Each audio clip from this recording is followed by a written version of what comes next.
Sebuah drone pengintai milik Ukraina terekam ditembak jatuh oleh pasukan khusus Rusia. Drone ditembak dengan senapan laras panjang dari jarak jauh.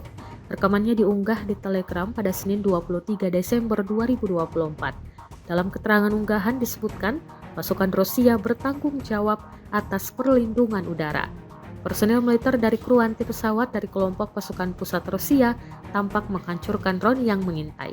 Dengan beberapa tembakan drone angkatan bersenjata Ukraina ke arah Krasnomex berhasil dijatuhkan.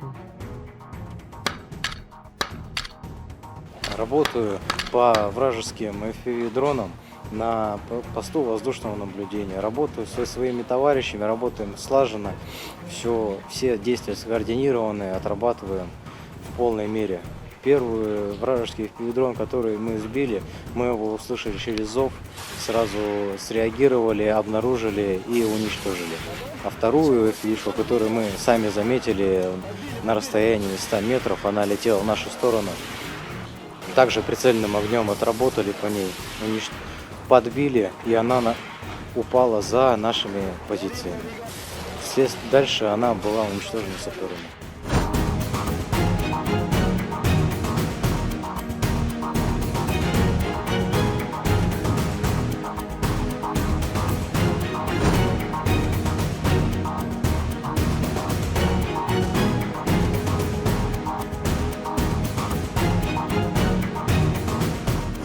Download Tribun X sekarang, menghadirkan lokal menjadi Indonesia.